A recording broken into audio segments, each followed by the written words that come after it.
So from the time that he's introduced, Wodime serves as a cornerstone to part 2 of the FGO story. It was his discreet yet Rothschild-like behavior that let it be known that he was an existence that couldn't be played with. Consequently, his work ethic coupled with his background is what led him into becoming one of the greatest mages to grace the verse, rivaling the lords of the clock tower. And one day he woke up and decided to go against humanity. But many seem to lack the details on how he came to this conclusion. So we're going to round that up today. When it comes to Wodime, his background exceeded everyone that was around him. His talent exceeded everyone that was around him. That in mind, he still didn't walk around the world with some type of chip on his shoulder, at least one that you would expect normally. He would continuously hone his craft, day in and day out. He knew that in his mind, he was destined to do remarkable things. Yet somehow, he finds himself out on the London streets in a fatal position. Everything should have been going fine. What possibly could make a man like this fall so far? I'll tell you what. Jealousy, greed, namely by the likes of his own people, his father. What should have been a situation of a proud parent bragging about the rights of their own successor had immediately turned into his father trying to assassinate Kirschtaria. Why? Because Kirschtaria was the one that was chosen to wield the family's magic crest over his father. He was specifically chosen by his grandfather. So filled with shame, the only thing that his father could do was muster up the courage to get rid of his son altogether and get him out of the picture. Unfortunately, as time progressed, his father's assassins had finally caught up with him. He was only 15 years old at the time. He was walking home late in the middle of the night coming from school, and he started to get attacked. And he was so shocked because he realized that this same person was one of the servants that used to work inside of his household growing up. Immediately we start to see some of Kirshtaria's abilities. He has spells carved on his body that allows him to create vacuum blades. So the moment he got attacked, the guy that attacked him got sliced into pieces by wind blades. Once this happened, the guy had already called in reinforcements before he finished them off, so he had to find a way to make an escape.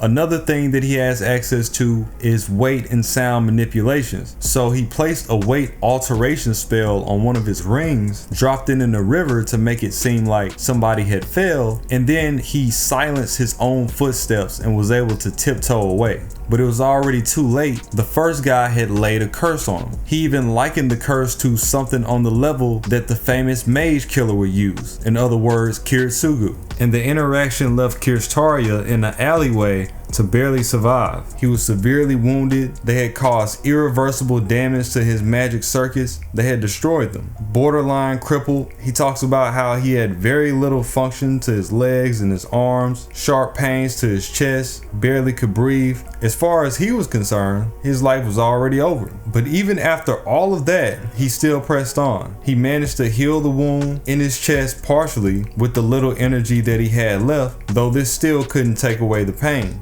Normally, his magic crest would do the healing on its own. The type of crest he had, even if the person couldn't do the actual healing themselves, the crest would automatically do that for them. Though in his case, it was no longer working that way due to the damage that they had left behind. His magic crest had been completely destroyed. Along with his magic circuits, the mana flow between his circuits, they were stagnant, they wouldn't go anywhere. And when he started to deduce the situation on his own, he had realized that his father's assailants had hit him with an anti-mage poison that goes for your nerves and your blood. And now the effects of that poison were starting to get much worse. At this point, reluctant to the idea as he may be, he had to get somebody else's help.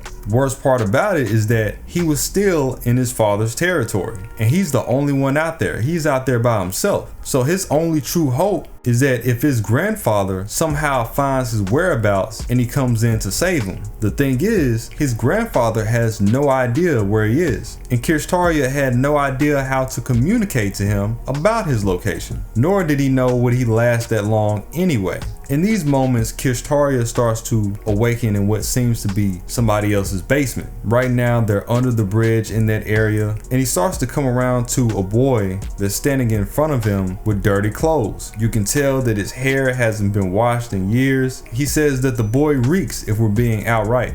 He was the one that found Kirschtaria and he saved him. He dragged Kirschtaria all the way back to his shelter from the alleyway that he was in. It was clear to be seen that he had been homeless. Now, immediately, with Kirschtaria being in the position that he's in, the first thing that comes to his mind is, oh great, now I got this guy who's gonna use me to try to come up, because as a mage, that's all you really know, is people being cutthroat, almost like the scale of a politician to get up in the veins of society. So the first thing that he goes to is, okay, what is this kid trying to get out of me? There's no way that he just saved me of his own volition. Maybe he saw what I was wearing and, you know, the air of my character. I can get something out of this guy. He even said that it was a shame that he allowed somebody of such low status to be the one that saved his life. But that wasn't this boy's intentions at all. He just seemed happy to know that Kirschtaria was still alive. So the boy starts rummaging through the trash nearby and he pulls out a piece of molded bread and he tries to feed it to Kirschtaria. Now Kirschtaria, being in the physical and mental state that he's in, has little to no strength to say otherwise. He didn't even try to deny it. So you have this random child stuffing moldy bread into his mouth and then wiping off the residue with his dirty clothes. Kirschtaria again is thinking, well, this is only going to get worse. My body is already failing and now you're putting more bad bacteria into it. But he still ate the food anyway. He didn't spit it out. He didn't disrespect the boy. He just knew what the situation was. He also knew that his father's assailants had to be a group of mages. How else would they be able to catch up with him and deal such a devastating blow in this manner? So in his mind, he's like, well, what's a little bread like this when it's all going to be over soon anyway? I might as well just wait for my assailants to come get me. It should be nothing for them to come track me down now. Even a god couldn't save me from this situation. So a bunch of more days passed by and it turns out nobody showed up. He was still alive. It had already been 10 days, a week and a half of Kirschtaria laying on this hard wooden bed that's on the floor. Be that as it may, his injuries still didn't get any better. And then the boy comes in and tries to feed him once again. But this time, Kirschtaria asked him, hey, can I get some water instead? Again, I mentioned that they're right under the bridge. So even though the water by them isn't exactly clean, at least he'll be able to take in some type of fluid. And the boy actually goes out and gets it for him. Naturally, he's starting to be intrigued by him, and he's wondering just how long he's been living in this shed. So he asked him, and the boy couldn't respond. And he started to put two and two together. He doesn't know when it happened, but somewhere along the line, this boy clearly lost his parents, and this must have been their place. He also noticed that the boy could barely talk. His English was fragmented. He had very little training by the ways of conversation, but he still knew how to comprehend, if anything. Then he asked the boy for his name, and once again, he couldn't tell him. And Kirschtaria was shocked. Something like this, in this day of age, is almost mythic. The fact that he's able to survive this long and he doesn't even know what names are. It's like this is something out of a fantasy, but at the same time, impressive considering that he's still here. And he starts to tell Kirschtaria, everybody is scary, the whole world is scary, but if you stay in the shed, you'll be safe. Then he begins to show Kirschtaria his necklace, which Kirschtaria immediately knew of. He instantly understood that what the boy had was a mystic code that allowed the boy to conceal his presence. And he also recognized that this mystic code was very valuable because it came from a sect of witches that lived in the forest of England. And lore-wise, they've been around before even the clock tower existed. And somehow the boy had got a hold of that same pendant. And though the story never tells us how, it is a super interesting conversation that deserves a video of its own. So Kirschtaria starts thinking about the pendant and he's like, wait, that's the reason why the people haven't showed up to finish him off. Not only does this pendant conceal the boy, but it also conceals everything that's around him to a certain extent. So the pendant was not only hiding him, it was hiding the entire shed. That's the reason that he was able to make it back to the shed while carrying Kirschtaria unharmed. And that's also how he's been able to steal all of this stale, moldy bread. He'd wear the pendant and go to these stores, take from them, and then run back to the shelter. So putting all of this together, Kirschtaria couldn't help but feel bad about the situation. That's the reason that this boy has been able to survive all the way up until this time. time. Several more days come to pass, and what the boy starts to tell Kirschtaria is that he would always see him crossing this bridge when he was coming to and from school, from the clock tower, and he had built a sense of familiarity with him even though he never engaged him himself, and that's what gave him the inspiration to come out and save him. So even now he's realizing that the boy may be ignorant, but he's not exactly unintelligent, that he really knows what's going on. And going back to the pendant, this is also why the boy never left Kirschtaria between all of the time that they've been together. It's been 2 weeks and the boy hasn't stepped foot outside because he knows that if he leaves with the pendant, then Kirshtaria's assassins will locate him. So he stays at his side to keep him safe. And all of the food that he had been giving him was the stock that he already had on hand. Ultimately, while the Mystic Code had been keeping him out of harm's way, it was also keeping him from getting assistance, because there's no way that his grandfather, his allies could locate him if he's being hidden by this pendant. It's sort of a catch-22.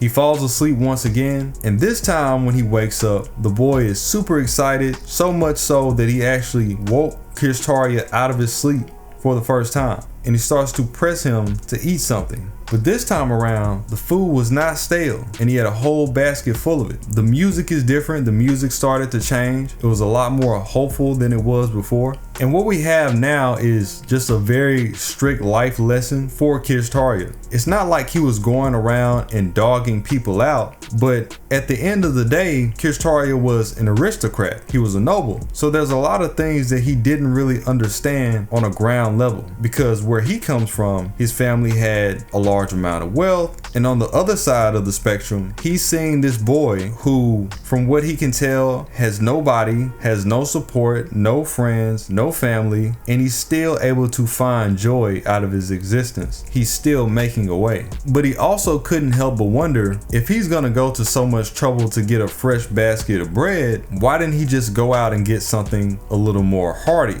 And then he realized through his own deduction that the boy really didn't know anything else. All he knew his entire life was things like stale, molded bread. So that's what he kept gravitating towards, even when he had the chance to do better. Kirschtaria even admits that since he lives a life of luxury, he was only able to realize this just now. In that very moment that the boy gives him this fresh bread, he falls to the floor and he passes out. He doesn't say a word. There's no sign that this was about to happen. And eventually, Kirschtaria starts to take into account how malnourished the boy had been looking, how he wasn't eating, and how he had bruises on his body today that wasn't really there before. All of the food that the boy had was only enough for one person, and he had been feeding it to Kirschtaria. The boy really wasn't eating himself for the most part. So what happened this morning is that the boy left the pendant behind with Kirschtaria and he went out to get the fresh bread. But now that he doesn't have the pendant, the people that he's stealing this from caught him and beat him severely for it, though he still was able to make it back to the shed. So now, on top of this boy being super malnourished, it's almost like he's in the same state Kirschtaria was when he got there. He's malnourished, your immune system is in overdrive, your body is fighting to use its last resources to heal itself, and it finally ended up just being too much. And he told himself, no, the boy is actually smart. The fact that he would go so far for him is unreal. He had never met the boy, never did anything for him, yet he had given him so much. And of course, the boy goes on to pass away in Kirshtaria's arms. Naturally, this ended up being a huge turning point for Kirshtaria's character. He was heartbroken by this. He started to understand that all those big ideals of him being at the top and him being a genius, those things did not matter as much as him just genuinely being a good, down-to-earth person. One thing that I really loved about this scene is the internal monologues. More than just showing you a flashback, it really allows you to get inside of Kirshtaria's head and further establish just how good of a character he actually is. Take this for example, and I do mean on a one-on-one level. Kirschtaria only has about 1 hour of a good backstory out of all of FGO Part 2. Sure, he has interactions with Canis and his other servants, the other crypters, but when it comes to him just being one-on-one, it's not that long. FGO Part 2 on average, even if you're going at an adequate speed, is about 8 hours per chapter. And out of all that time, he only had has one good hour, and he still trumps most characters in the verse. It really just goes to show that less is more. Sometimes you gotta show and don't tell. There are several characters with whole books behind them in the verse, and they still suck. Yet Wodime is infinitely better with a fraction of the time. So yeah, through these interactions he started to recognize a fatal flaw in his character. That all his life he had completely overlooked the people that wasn't of his status in society. He overlooked the common man because in his mind it wasn't a necessity. He only focused on the necessities. And as a person that's looking towards the future and him trying to build something, he had no use for them. Now he's realizing that he had it backwards. The boy that had sacrificed himself, the same type of person that he would look down upon, was the only reason why he was still alive. Instead of putting all of his focus towards making this one thing that's special for being proud or bragging rights, he wanted to create something special to save others for nothing in return. Zero. The same way the boy had just did for him. Something for the entire world. That's what would be beautiful to him. And although the boy did save him, nothing about his status changed. His circuits were still destroyed, and he said, we're still rolling. We're just gonna have to find a new way to pull it off. But he wasn't gonna deviate regardless. And this entire thing is just a classic example of having it all, getting knocked out, and then still having the courage to get back up and go at it again. Prior to the events of FGO Part 2, we find out that the foreign god had contacted Kirschtaria as the sole person that was worthy of helping her rewrite the world, that being the blank earth phenomenon. If you remember at the beginning of FGO, there was an original team that was Team A, the same ones that the main character replaced, and they ended up being thrown into the cryo freeze because that was the only circumstance that may have preserved their bodies. Kirschtaria was the leader of that very team, and while he's still in the cryo freeze, telepathically the foreign god was starting to communicate with him. Turns out the cryo didn't work and they all died. So she makes Kirschtaria an offer to revive him, and all he has to do is help her build this new world. And Kirschtaria said, I can't go in without my homies. Now bringing Kirschtaria back to life was one thing, but asking the alien god to bring 6 more people was an entirely different ball game. It wasn't something that he could just ask for. So the alien god obliged to his wish, but as a consequence, somebody had to pay the price for them coming back. So Kirschtaria said that he would be the one that paid the price. That price being the equivalent to facing the inner turmoil of going against the world 6 times over. He had done all of this just to see his team be revived again. His logic behind this was that, well, you have a lot of faith in me, but who knows the potential of the people that's around me if they never got the chance. It was him once again carrying that mantle of holding on to his faith for his brethren. So the alien god wiped the planet, bleached the earth completely white, brought all of them back to life, and they were all led to their respective lost belts by the alien god's apostles. In the meantime, they will be forced to contest against each other. The greatest lost belt will be the one that wins, and then their domain will be the one that starts to swallow the others and form the foundation for the new world. We finally make it to Kirshtaria's lost belt, Lost Belt 5, where he shows us just how destructive his true power really is. In his lost belt, it's stated that he's able to rival Zeus and even defeat servants of his own right. This is the reason why his father wanted him to go down so bad. His magic crest was 11 generations worth of information, thousands upon thousands of years worth of knowledge, all attributed to him. He was truly of a different breed of breeds. So much so that it was speculated that he would eventually start up his own department at the clock tower and become a lord himself. Kirshtaria potentially being a prospect lord just goes to show you how far above he was over everybody else. The basis for his magecraft was astromancy, based off astrology, that allowed him to summon the power of the cosmos. Of course, we stood no chance against this once we got inside of his bounded field. In his domain, the laws are that of his own, and his authority reigns supreme. He could summon the power of the entire universe, the stars, the planets, planets, the collective of space itself, and turned the entire thing into a magic circuit. You can visibly see this even when he's doing the move, the circuit lines weaving throughout space. And what this means is that his magical energy was practically endless. This is what it means to have a lineage that's been around for this long. Being able to harness a power that rivals a noble phantasm as just a human. It's been shown that he can casually throw down multiple meteors out of space at once, capable of killing multiple servants with ease. It's even been said that prior to us getting there, he plugged every single servant that tried to go against him on his own.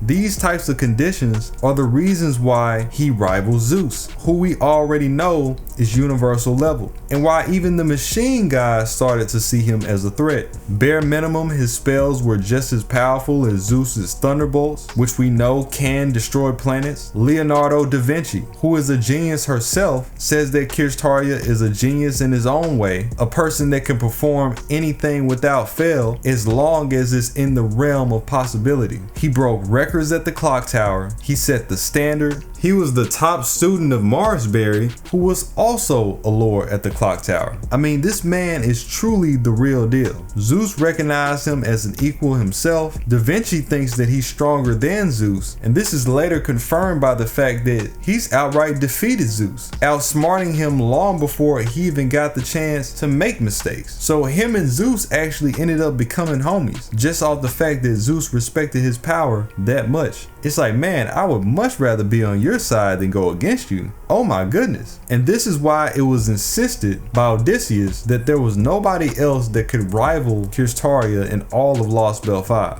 Recently I mentioned that Rhongomeniad is outright one of the strongest noble phantasms in the entire Nosverse, with the full potential scale of 3 million. That's like 1,000 times stronger than the average top phantasm. By the way, in the confines of his Lost Belt, he's been shown outright blocking that same attack. Now the scale was never mentioned because Rongo does have different scales, but he still outright blocked the Rongo, which in any case has enough power to destroy worlds easy. And as far as Kirshtaria's powers go, I do want to point out that they are restricted to his Lost Belt. And the reason being is that they hold such a certain level of quality that they can't even be performed in the modern world.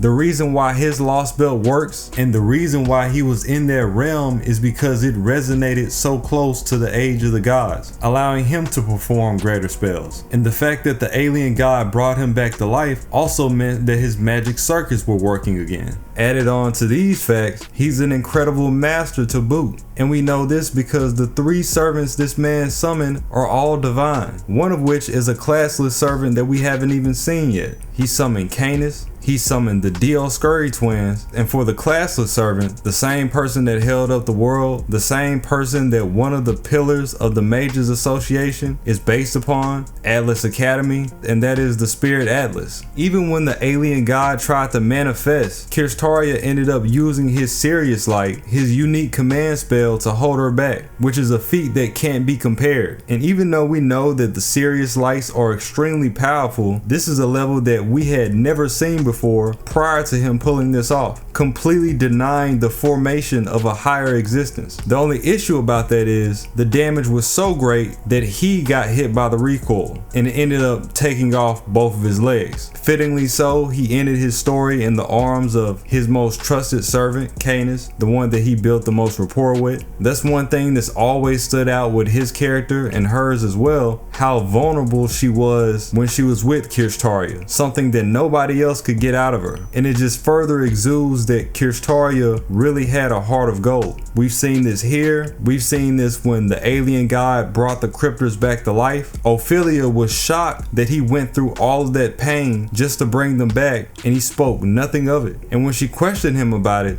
he said, look man, I got no reason to brag. I don't get anything out of that. Put it like this, I wanted something that would help me and you guys just happened to get something out of it. But what he wanted was a selfless act, So the statement itself is rather ironic when you really think about it. So the reason Kirschtaria decided to go through with this, and a lot of this kind of speaks for itself during the Lost Belt, he wanted to take the powers that be, the gods themselves, and use them as the framework to make us survive instead of the other way around. He wanted to exploit the higher ups who, like his former self, would just disregard people as long as they can keep the society going. And that's where a lot of his goals get misconstrued. Oh, he still had a helping hand at wiping out the face of the earth. That was a predetermined event. That was going to happen regardless of whether he accepted her plan or not. But he said, why not capitalize off of it in humanity's favor? And you can already see by their help how much more technologically advanced society would have been and just more efficient in general. It just lacked order. But that's where we come in, because when humans come into the picture, there has to be order. So as long as we were able to stay ahead, this would have definitely worked. One of the bigger issues is that most people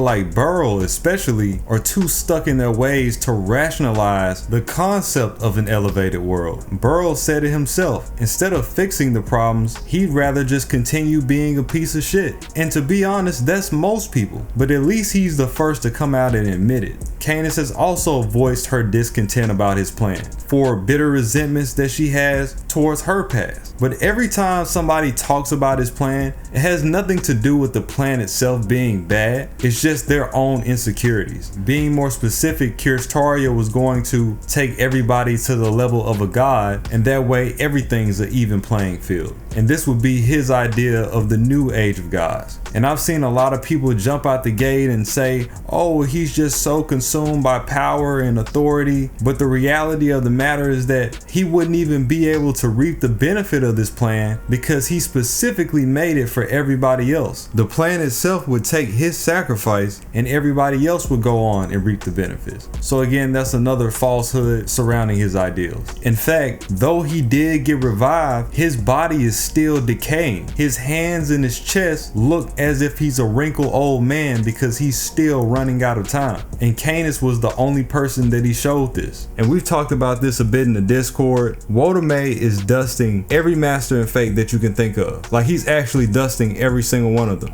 He's dusting Shiro, he's dusting Ritsuka, Sig, Ayaka, Hakuno, Alko, Kiritsugu, whatever. They all pale in comparison, all of them. But again, it is his domain. Understand the gap of the complication of us going against Zeus. He helped us deal with that. The interference where Burl tricked Morgan into shooting the Lost Belt with her Rongo, and then turn around and dealt with the foreign god on top of that. And if you go back to his profile, even there it tells us on the basis of everything around his character, he's meant to look like a cold person, but he's truly caring. He's confident, but he's not arrogant. He's really chill. You know, he's one of those leaders where the power matches their status, but he didn't allow it to get to his head because all of this was premeditated. All thanks to those events that happened with the boy, Pino. And his illustrator, he's made mention that his mystic code allows him to look into the universe. This is a mismatch.